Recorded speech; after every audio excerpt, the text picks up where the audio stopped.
कभी सोचा है कि हम सबके पास एक दिन में सिर्फ 24 घंटे ही होते हैं, ना एक मिनट ज़्यादा ना एक सेकंड कम। फिर भी कुछ लोग ज़िंदगी में आगे बढ़ते हैं, सपने पूरे कर लेते हैं, और कुछ लोग वही के वही रह जाते हैं। ये कहानी है एक ऐसे इंसान की जिसका नाम था रघव।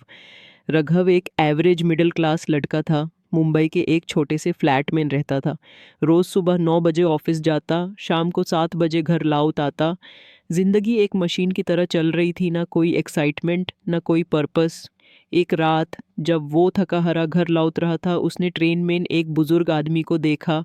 सफ़ेद बाल, आंखों में एक अलग चमक। वो इंसान सिर्फ एक किताब पढ़ रहा था, टाइटल था how to live on 24 hours a day. Raghav ने उससे पूछा, सर ये क्या किताब है? बुजुर्ग मुस्कुराए और बोले, बेटा ये ज़िंदगी का रास्ता बताती है। तुम सोच रहे होगे कि दिन में टाइम ही नहीं मिलता, पर सच ये है कि टाइम टू हर किसी के पास बराबर है। उस रात रघव ने ट्रेन से उतारते ही वो किताब अमेज़ॉन से मंगवा। अगली सुबह रघव ने कुछ अलग किया। ऑफिस जाने से पहले उसने अलार्म 6 बजे लगाया। आंखें खुली तो नींद तो टूटी, लेकिन सतमें अंदर कुछ और भी जग गया, इंटेंशनल लिविंग का एहसास। वो किताब का पहला चैप्टर पढ़ने लगा। आर्नल्ड बेनेट लिखते हैं, you wake up with 24 hours, it is yours, it is the most precious of possessions. Raghav सोचने लगा, अगर हर दिन मुझे 4 घंटे मिलते हैं तो मैं उनका क्या करता हूँ? सिर्फ ऑफिस और मोबाइल में लगा देता हूँ, ये काफ़ी है। उसने डिसाइड किया अब से हर सुबह वो सिर्फ 30 मिनट्स अपने लिए निकालेगा। क्या करेगा उस टाइम में? सीखेगा, सोच समझेगा, अपने गोल्स पर काम करेगा। बेनेट कहते हैं, the man who begins to go home from office with the feeling that he starting life not ending it is the man who will change everything. Raghav ने ऑब्जर्व किया हर शाम वो सिर्फ टीवी देख के या रील्स स्क्रॉल करके बिताता था, मगर अब उसने डिसाइड किया 7:30 PM टू 9 PM तक नो डिस्ट्रैक्शन, सिर्फ लर्निंग, राइटिंग और डीप थिंकिंग। पहले तो बहुत मुश्किल लगा, पर कुछ दिन बाद वो उस टाइम में लिखने लगा। अपने चाइल्डहुड का सपना एक नॉवलिस्ट बनने का फिर से याद आया। रघव ने एक डायरी खरीदी, उसमें लिखना शुरू किया, आज मैं जी रहा हूँ, बस जिंदा नहीं हूँ। रघव को समझ आया टाइम सिर्फ वर्क आवर्स तक सीमित नहीं है, ऑफिस के बाद की लाइफ भी उसकी है। बेनेट ने लिखा था, the real tragedy is not that people waste time but they do not realize they are wasting it. उसने डिसाइड किया अब से लंच ब्रेक में वो सिर्फ स्क्रॉल नहीं करेगा, बल्कि एक ऑडियो बुक सुनेगा या 10 मिनट वॉक पे सेल्फ रिफ्लेक्शन करेगा। वो हर रोज़ एक क्वेश्चन लिखने लगा, मैं अपने 4 घंटे का कितना हिस्सा सोच कर जीता हूँ? क्या मैं खुद को बना रहा हूँ या सिर्फ गुजरता जा रहा हूँ? एक संडे रघव ने अपनी ज़िंदगी का टाइम ऑडिट किया, पेपर उठा कर लिखा 6 घंटे। वो सोचता था उसके पास टाइम ही नहीं है, पर उसके पास तो 6 घंटे थे हर रोज़। और हर हफ्ते 42 घंटे, 1.1 दिन हर हफ्ते। वो चिल्ला कर बोला, मैं पागल था क्या? इतना टाइम मेरे पास था और मैं कहता था टाइम नहीं मिलता। अब रघव हर चीज़ को एक इंटेंशन के साथ करता। बेनेट का एक डायलॉग उसके दिमाग में बजता रहता, concentrated effort for even 30 minutes a day can make you extraordinary. वो मल्टीटास्किंग बैन कर चुका था। एक टाइम पे एक ही काम। सोशल मीडिया अनइंस्टॉल कर दिया। उस 1.5 घंटे में वो लिखता, सीखता, मेडिटेट करता। एक महीने बाद उसने एक शॉर्ट स्टोरी लिखी, लोकल ब्लॉग में पब्लिश हुई। पहली बार उसने महसूस किया, मैं सिर्फ ऑफिस एम्प्लॉई नहीं हूँ, मैं क्रिएटर हूँ, ड्रीमर हूँ। क्या तुम भी रघव की तरह सोच रहे हो? क्या तुम सोच रहे हो कि तुम्हारे पास टाइम नहीं है? शायद समस्या ये नहीं कि टाइम नहीं है, समस्या ये है कि हम सोच समझ कर जीते ही नहीं। रघव की जिंदगी में कुछ तो बदल चुका था। हर सुबह वो डायरी में लिखता था, मैं जीवित हूँ, मुझे याद है कि मैं जी रहा हूँ। लेकिन एक शाम वो फिर से थक गया। ऑफिस में एक प्रोजेक्ट फेल हो गया था, बॉस ने दांता, क्लाइंट नाराज़ हुआ। वो ट्रेन में बैठा था, बेजान सा। अंदर से आवाज़ आई, मैं क्या कर रहा हूँ, ये सब का क्या मतलब है? उस रात रघव घर आया और छुपके से रो दिया, पता नहीं क्यों, लेकिन उसके आंसुओं में कुछ पुरानी थकन थी और कुछ नई पहचान। उसने सोचा, मैं सिर्फ बेटर रूटीन के लिए तो जी नहीं रहा, मैं तो खुद को पाने निकला हूँ। वही किताब उसने फिर उठाई। आर्नल्ड बेनेट लिखते हैं, it is not the time you lack, it is the life you lack. ये लाइन राघव के दिल को छेद गई। वो समझ गया सिर्फ प्रोडक्टिविटी नहीं, पर्पस भी चाहिए। एक दिन उसने अपने रिफ्लेक्शन से पूछा, राघव क्या तू खुद का दोस्त है? वो चुप हो गया। आज तक उसने हर किसी को टाइम दिया पर अपने आप को नहीं, हर किसी की लाइफ समझी पर अपनी नहीं। उसने डिसाइड किया एक हफ्ते तक वो रोज़ रात को 10 मिनट सिर्फ खुद के साथ बिताएगा। ना फ़ोन, ना म्यूज़िक, ना टीवी, बस एक क्वेश्चन, आज तूने क्या सोच समझ कर किया? उस एक सवाल ने उसकी हर रात बदल दी। एक रात राघव ने सोचा, मैं हर महीने पैसे का बजट बनाता हूँ, तो टाइम का बजट क्यों नहीं?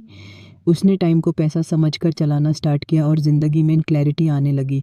एक वीकेंड राघव ने एक शॉर्ट फिल्म देखी, टाइटल था मैं समय हूँ। उसमें एक डायलॉग था जो उसके दिल में घुस गया, मैं रुकता नहीं बस बहता रहता हूँ। जो मुझसे दोस्ती करे उसकी ज़िंदगी बह जाती है, जो मुझे इग्नोर करे मैं उससे छीन लेता हूँ। उस दिन राघव ने सोचा मैं समय से दोस्ती करूँगा, हर रोज़ उससे मिलूँगा, उससे बात करूँगा। समय के साथ रिलेशन बन गया था। समय उसका दुश्मन नहीं अब दोस्त बन गया था। एक दिन राघव का पुराना दोस्त राहुल मिलने आया। बोला, भाई तू बदल गया है। पहले का राघव तो हर वक्त कंप्लेन करता था, अब तो शांति से जीता है। क्या कर रहा है तू? राघव मुस्कुराया। उसने राहुल को वही किताब दी। एक बार ये पढ़ लेगी तुझे अपना असली दर्द मिल जाएगा और उसका इलाज भी। राहुल बोला, क्या तू मोटिवेशनल स्पीकर बन गया है? राघव बोला, नहीं, सिर्फ खुद का लिसनर बन गया हूँ। पहले राघव अकेला फील करता था, अब वो अकेला रहना सीख गया था। बेनेट कहते हैं, solitude is not loneliness, it is a time to hear your real voice. अब जब भी सब बिजी होते, राघव एक कोने में बैठकर अपने इमोशंस को सुनता था, अपने पास्ट को माफ़ करता, अपने फ्यूचर से बातें करता। ये वो वक्त था जहाँ ट्रांसफॉर्मेशन साइलेंटली हो रहा था, अंदर ही अंदर। लोग बोलते, राघव के पास टाइम कैसे मिलता है? पर किसी को दिखता नहीं था कि राघव ने इंस्टाग्राम डिलीट कर दिया, नेटफ्लिक्स बिंज बैंड कर दिया और हर 15 मिनट के ब्रेक को एक इंटेंशन से भर दिया। राघव ने सीक्रेट जान ली थी, जो चीज़ और घंटे सबको मिलते हैं उनमें 2 घंटे इनविजिबल होते हैं, सिर्फ उन लोगों के लिए जो उन्हें देख पाते हैं। 2 महीने हो चुके थे। राघव अब वो इंसान नहीं था जो पहले था। उसकी सुबह एक मिशन बन चुकी थी, हर दिन एक गिफ्ट लगता था, और सबसे बड़ी बात, उसने पहली बार अपनी ज़िंदगी का जिम्मेदार खुद को माना। पर असली बदलाव तब आया जब उसने सोचा, मैंने तो जीना सीख लिया, पर जो लोग अब भी अंधेरे में हैं उनका क्या? एक दिन राघव के बिल्डिंग में एक लड़का रहता था, वरुण। हर वक्त डिप्रेस्ड रहता था, late night smoking, idle scrolling, complaints, just like old Raghav. Raghav ने उसे कैजुअली पूछा, वरुण तेरे पास एक दिन में कितने घंटे होते हैं?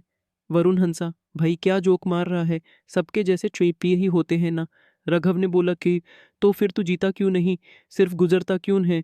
और एक प्रॉमिस लिया, बस एक हफ्ते तक सिर्फ 1 घंटा खुद के लिए निकालना, बस 1 घंटा। उस दिन राघव ने वरुण को वही किताब दी। वरुण ने 1 महीने बाद मैसेज किया, भाई तूने मेरी ज़िंदगी का 25th आवर खोल दिया। राघव समझ गया, जब आप अपना टाइम जीने लगते हो तो दूसरों का वक्त भी जगने लगता है। उसने अपने कॉलोनी में एक छोटा सा वीकेंड ग्रुप बनाया, 24 का सर्कल। हर संडे 1 घंटा सब लोग मिलते, कोई लिखता, कोई सुनाता, कोई सिर्फ रोता, बट हर किसी का वक्त जीता जाता था। एक बार एक कज़िन वेडिंग में राघव गया।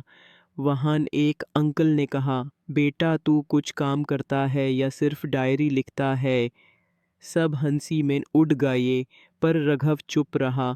अंदर सिर्फ एक लाइन गूंजती रही, लोग समय के स्लेव हैं, मैं उसका मास्टर हूँ।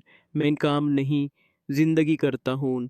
उसने डायरी में लिखा, लोग मुझे समझने के लिए तैयार नहीं हैं, पर मैं तो खुद को समझ गया हूँ। राघव ने रियलाइज़ किया, एक दिन तो सबको मरना है, पर कुछ लोग जी कर मरते हैं और कुछ लोग मरकर भी जीते हैं। एक रात उसने अपने ग्रैंडफादर की पुरानी डायरी पढ़ी। उसमें लिखा था, time passes but values remain. Us line ने उसका एंगल बदल दिया। अब उसने डिसाइड किया, मैं सिर्फ प्रोडक्टिव नहीं, वैल्यूएबल बनना चाहता हूँ। एक पुराना दोस्त आराव आईसीयू में था, accident, serious condition. Raghav hospital गया। आराव ने आंखें खोलकर बोला, भाई क्या तू मेरे लिए कुछ लिख सकता है? शायद मेरी लास्ट रिक्वेस्ट हो।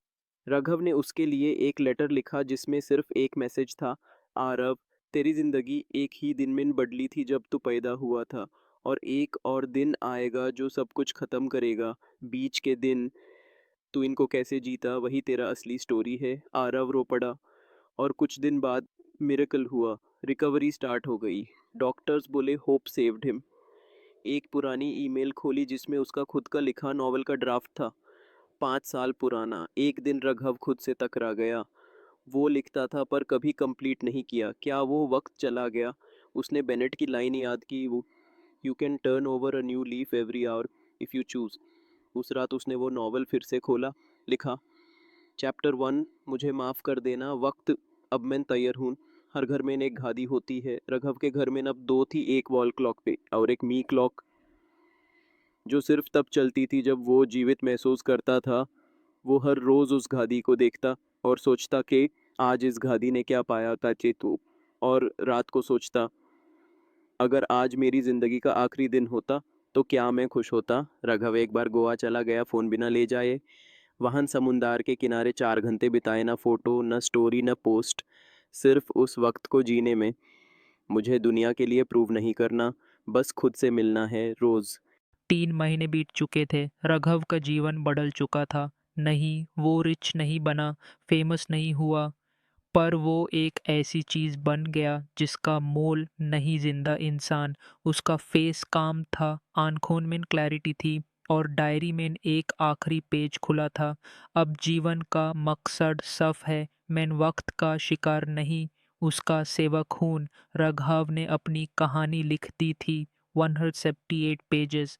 उसका पहला नॉवल 24 आवर्स, एक दिन एक जीवन। पब्लिशर्स ने बोला इसमें मोटिवेशन है, दर्द है और सबसे ज़्यादा इंसानियत है। उसका नाम किसी लिस्ट में नहीं आया, लेकिन एक स्टूडेंट ने मेल भेजा, सर मैं सुइसाइड करने वाला था, आपका नॉवल मेरी ज़िंदगी के चढ़ी पार घंटे बदल गया। राघव डायरी में लिखता गया, मैं कभी किसी का हीरो नहीं बनना चाहता था, सिर्फ किसी का वक्त बदलना चाहता था। एक शाम राघव की माँ ने पूछा, बेटा अब तुझे किस चीज़ का डर लगता है? राघव थोड़ा रुका, फिर बोला, माँ अब सिर्फ एक चीज़ का, कि अगर मैं कल चला गया तो क्या मैं आज पूरा जिया? उसकी माँ हंस पड़ी, बोली, बेटा तू तो पहले ही मुक्ति पा गया है। एक रात राघव ने डायरी का आखिरी पन्ना खोला, सिर्फ एक सवाल लिखा, अगर आज जिंदगी का अंतिम दिन होता तो क्या मैं खुद से कह पाता थैंक यू? उसने आंख बंद की और अंदर से आवाज आई, हाँ असपल। उसने समझा कि जीवन जीना एक आर्ट है और हर दिन एक कैनवस। राघव ट्रेन में एक छोटे बच्चे को देखता है, वो चॉकलेट गिरा देता है पर फिर उठाता है, डस्ट से साफ करता है और फिर से खुश हो जाता है। राघव मुस्कराता है। जिंदगी भी वही चॉकलेट है, कभी गिरती है, कभी उठती है, पर अगर उसे उठकर दोबारा जिया जाए तो वो और भी मीठी लगती है। अब जब लोग राघव से पूछते, सर क्या आपके पास कोई मंत्र है टाइम मैनेज करने का, वो कहता, न तो टाइम मैनेज होता है न कंट्रोल होता है, बस एक काम करो, खुद को समय के लायक बनाओ, अपने हर घंटे को पूरा जियो और जब दिन खत्म हो तो दिल से कह पाओ, आज मैं था, पूरा था, जिंदा था। और अब ये कहानी यहाँ रुकती है, पर एक नई कहानी शुरू होती है तुम्हारी। क्या तुम खुद से कह सकते हो, मैं अपने 24 आवर्स का मालिक हूँ। मैं सिर्फ सरवाइव नहीं जी रहा हूँ, मैं वक़्त से भाग नहीं रहा बल्कि उससे गले लगा रहा हूँ। अगर नहीं तो ये वक़्त है अभी, इसी पल, क्योंकि ज़िंदगी सिर्फ उन्हीं को जीती है जो हर पल को जीतने के लिए तैयार होते हैं। जीना कोई रूटीन नहीं, एक रेवोल्यूशन है। 24 घंटे मिलते सबको हैं, पर कुछ लोग ही उन्हें कहानी बनाते हैं। तुम अपनी कहानी क्या लिखोगे?